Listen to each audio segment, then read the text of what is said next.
ओम भगवते वासुदेवाय नमः। क्लेशः अधिकतरः तेषाम् अव्यक्ता शक्तचेतसाम् अव्यक्ता ही गतिः दुःखं देह वृद्धि अवाप्यते। सच्चिदानंद घन निराकार ब्रह्म में आकृष्ट चित्त वाले उस पुरुषों के साधन में क्लेश अधिक है, क्योंकि देहधारियों अर्थात देहाभिमानी पुरुषों द्वारा अव्यक्त विषयक गति कष्ट पूर्वक प्राप्त की जाती है। निर्गुण उपासना की कठिनाई का वर्णन करते हैं। भगवान की उपासना दो प्रकार की है, निर्गुण उपासना अथवा अभेद उपासना तथा सगुण उपासना अथवा भेद उपासना। भगवान तो एक है, किंतु ज्ञानी माया रहित शुद्ध चैतन्य स्वरूप निर्गुण निराकार परम ब्रह्म परमात्मा के साथ अभेद अथवा एक रूपता मानकर उपासना करते हैं। शुद्ध चैतन्य स्वरूप परमात्मा का अंश आत्मा ही शुद्ध चैतन्य स्वरूप है तथा दोनों एक है। परमात्मा ही आत्मा के रूप में अधिष्ठित है। इस उपासना के लिए अत्यंत शुद्ध और स्थिर बुद्धि आवश्यक होती है। मैं देह नहीं हूं, आत्मा हूं, ऐसी सूक्ष्म बुद्धि देहधारियों के लिए कठिन है। देह होने पर देह का अभिमान करना स्वाभाविक सा है। देहाभिमान रहते वैराग्य नहीं होता और बिना वैराग्य के निर्गुण उपासना नहीं होती। परमात्मा ही माया शक्ति द्वारा जगत का रचयिता ईश्वर है और आत्मा ही माया से आवृत होकर जीव अथवा जीवात्मा है। ज्ञानी माया शक्ति वाले ईश्वर को, माया से आवृत जीव को और माया से उत्पन्न जगत को असत मानता है।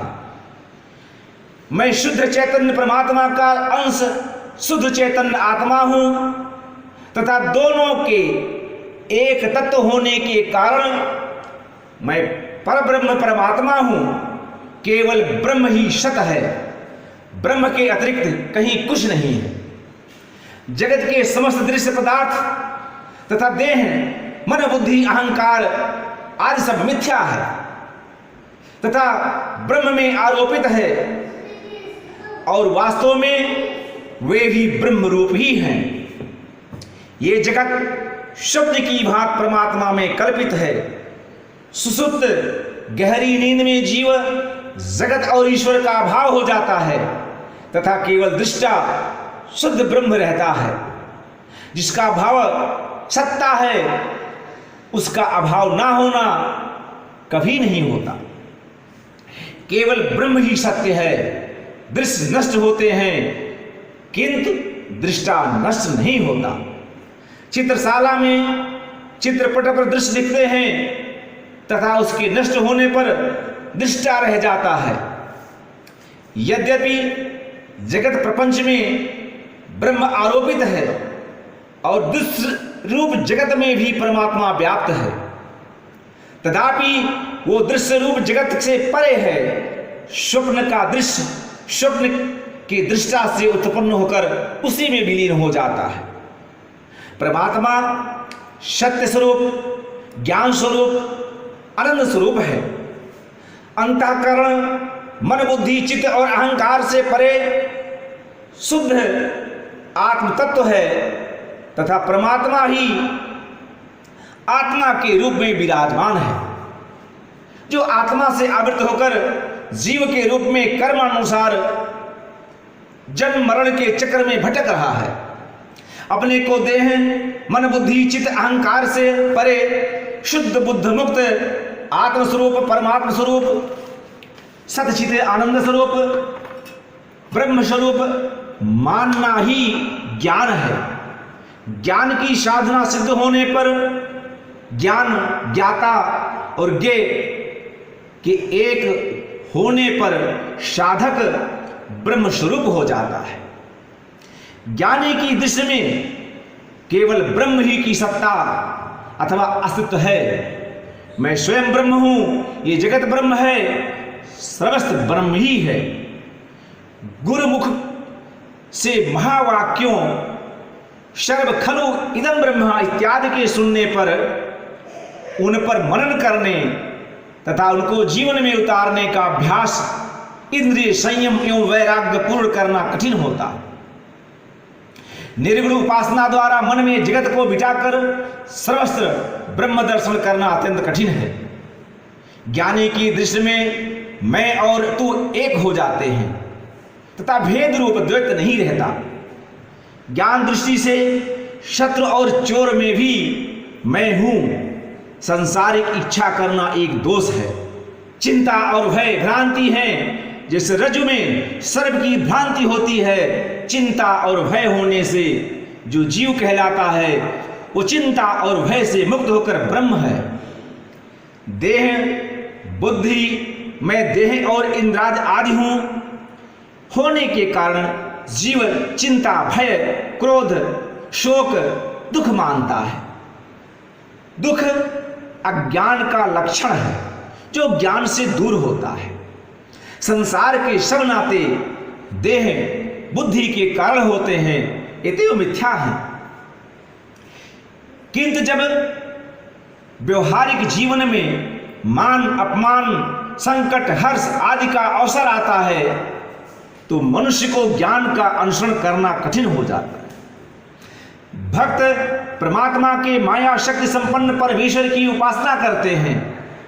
परमात्मा मायावी जादूगर की भांति ईश्वर बनकर जगत की रचना करता है, जगत में व्याप्त होता है तथा जगत उसका स्थूल स्वरूप होता है। जादूगर अपने पिटारे में से सामग्री निकालकर खेल करता है तथा अंत में सब सामग्री को समेटकर पुनः उसी में रख लेता है। परमेश्वर सर्वशक्तिमान सर्व अंतर्यामी सर्वज्ञ धारक पोषक तथा परम पिता है। वो परम कारुणिक है, परम कृपालु है, दीन बंधु है।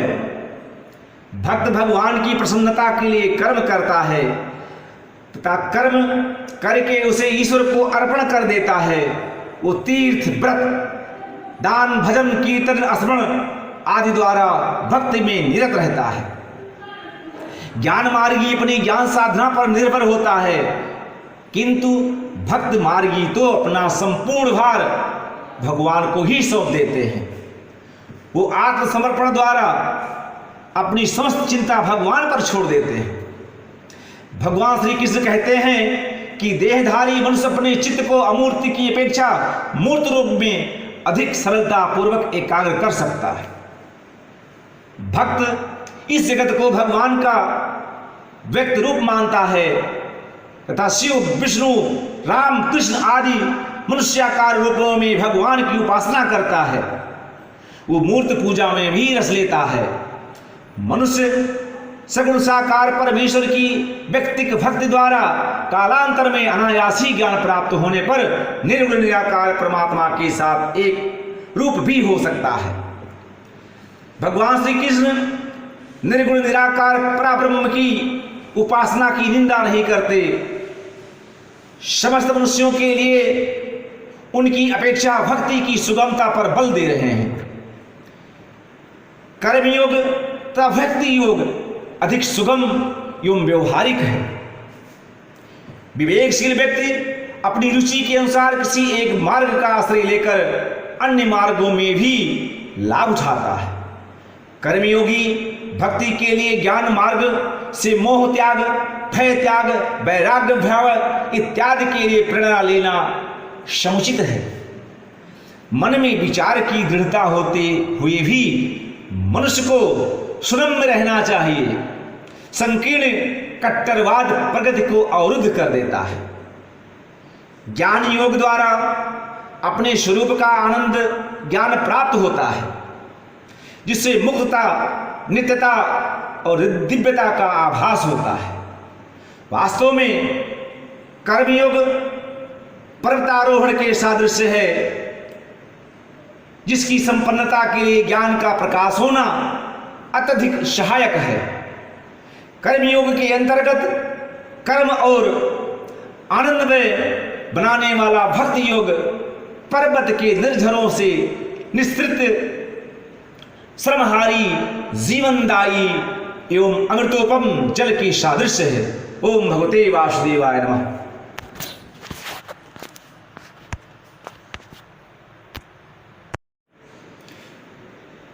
ओम भगवते वासुदेवाय नमः। ये तु सर्वाणि कर्माणि मय सन्न्यस्य मत्परः अनेन एव योगेन मां ध्यायन्त उपासते तेषाम् अहं समुद्धता मृत्यो संसार सागरात् भवाम न चिरात् पार्थमय अवेशित चेतसाम। परंतु जो मेरे प्राण होने वाले सब भक्तजन संपूर्ण कर्मों को मुझे सगुण रूप परमेश्वर में अर्पण करके मुझे ही अनन्य भक्ति से निरंतर चिंतन करते हुए भजते हैं, हे अर्जुन, उन मुझ में चित लगाने वाले भक्तों का मैं शीघ्र ही मृत्यु रूप संसार सागर से उद्धार करता हूं। भगवान सगुणोपासकों का उद्धार स्वयं करते हैं।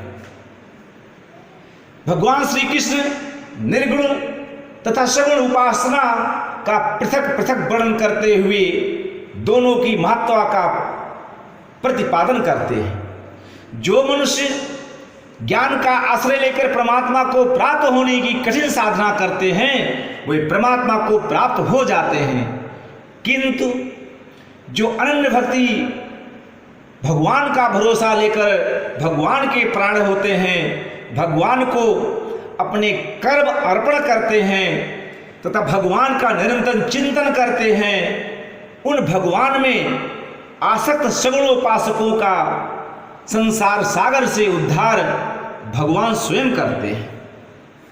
जो मनुष्य भगवान को अपना परम सुहृद, परम आश्रय, परम पद तथा सर्वस्व मान लेते हैं वे भगवत परायण होते हैं।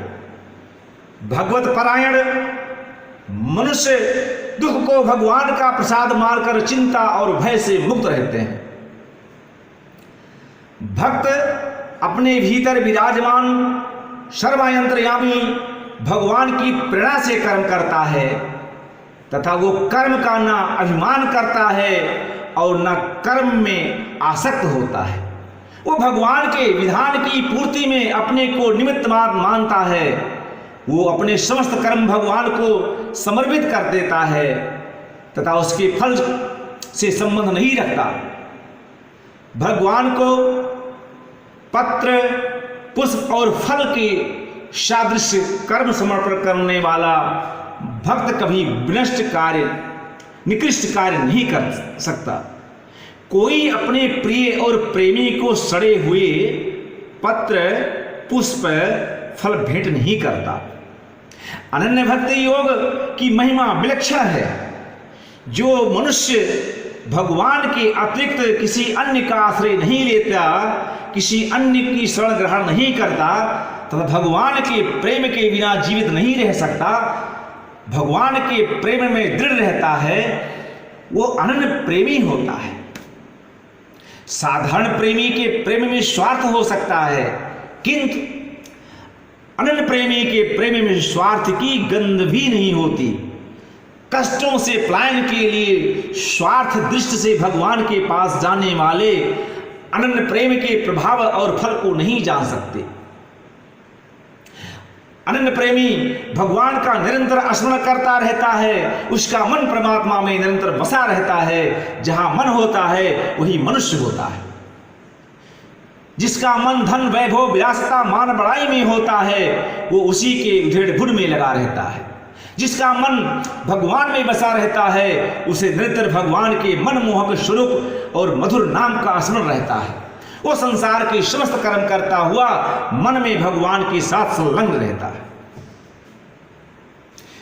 भगवान श्री कृष्ण आश्वासन देते हैं कि ऐसे अनन्य भगवत भक्तों को की देखभाल भगवान स्वयं करते हैं तथा इस भवसागर में उनका बेड़ा पार कर देते हैं।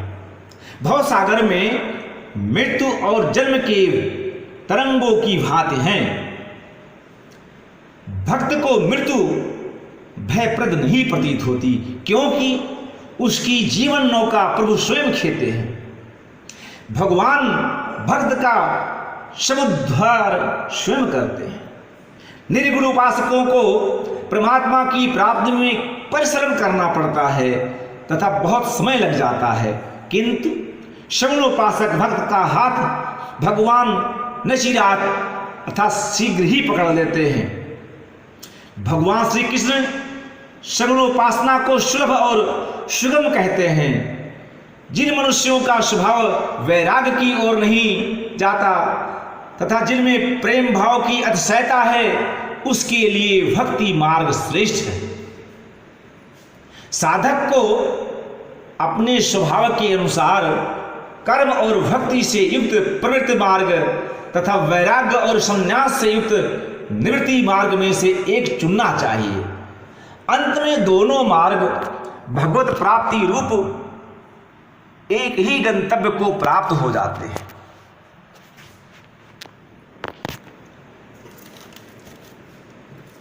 ओम भगवते वासुदेवाय नमः। मैं एव मनः आधस्ते स्व मय बुद्धिं निवेशय निवास्यसि मय एव अतः ऊर्ध्वं न संशयः। मुझमें अपने मन को स्थिर कर दे तथा मुझमें ही बुद्धि को प्रविष्ट कर दे। इसके पश्चात तू मुझमें ही निवास करेगा, इसमें कुछ भी संशय नहीं है। भगवान श्री कृष्ण अर्जुन को सगुण उपासना करने का आदर्श देते हैं। भगवान श्री कृष्ण निर्गुण उपासना की अपेक्षा सगुण उपासना की सुगमता का प्रतिपादन करके अर्जुन को सगुण उपासना करने अथवा भक्ति मार्ग का आश्रय लेने का आदेश देते हैं। भगवान श्री कृष्ण इससे पूर्व अर्जुन को कर्मयोग का अधिकारी मानकर अनेक बार निष्काम कर्म करने का उपदेश एवं आदेश दे चुके हैं। जब अर्जुन को भक्ति योग का अधिकारी मानकर उसके आलम्बन की आज्ञा देते हैं, अतएव वास्तव में मनुष्य एक समय में एक ही नौका पर आरूढ़ हो सकता है। एक ही समय में दो नौकाओं पर आरूढ़ होने का प्रयत्न पतन कारक सिद्ध होता है। पहले किसी वस्तु को जानना, समझना और निश्चय करना आवश्यक होता है, किंतु केवल बुद्धि से जानना, समझना और निश्चय करना ही पर्याप्त नहीं, क्योंकि जानने और समझने से केवल जिज्ञासा का समाधान होता है। अतः जानने और समझने के साथ ही उसे मन से वैसा ही मानना चाहिए तथा ग्रहण करने के लिए प्रयत्न करना चाहिए। पहले भगवान को स्वाध्याय, सत्संग इत्यादि से जानना और समझना चाहिए। उसके साथ ही मन में उसे वैसा ही मानना भी चाहिए। तत्पश्चात भगवत प्राप्ति के लिए साधना करनी चाहिए। समस्त साधना में मन का मुख्य महत्व है। मन के कारण ही सुख और दुख होते हैं। मन की अपेक्षा, बुद्धि की अपेक्षा मन अधिक बलवान होता है। जहां मनुष्य का मन होता है, बुद्धि उसका अनुसरण करते हुए वही चली जाती है। वास्तव में बुद्धि की प्रधानता होने से तथा मन पर बुद्धि का अंकुश होने से ही कल्याण संभव है। मन तथा बुद्धि के परस्पर सहयोग करने पर ही मनुष्य जीवन में प्रगति कर सकता है। बुद्धि के द्वारा दृढ़ निश्चय, समर्थन एवं पुष्ट होने पर ही मन की अवस्था स्थिर और सात्विक रह सकती है।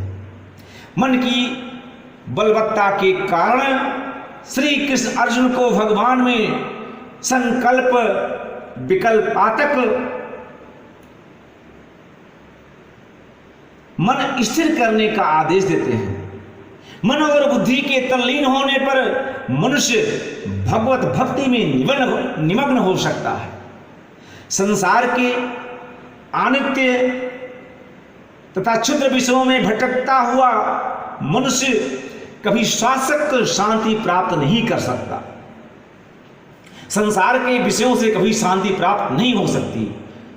मनुष्य विषयों के प्रति अनासक्त होकर ही भगवत भक्ति के रस में निमग्न हो सकता है।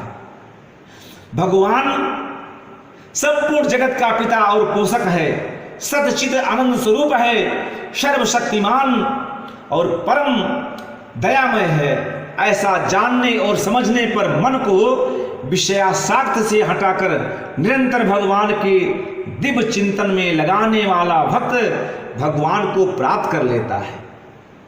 भगवान श्री कृष्ण पुनः आश्वासन देते हुए कहते हैं कि इसमें कोई संशय नहीं कि श्रेष्ठ भक्त का उद्धार भगवान स्वयं करते हैं। ओम भगवते वासुदेवाय नमः।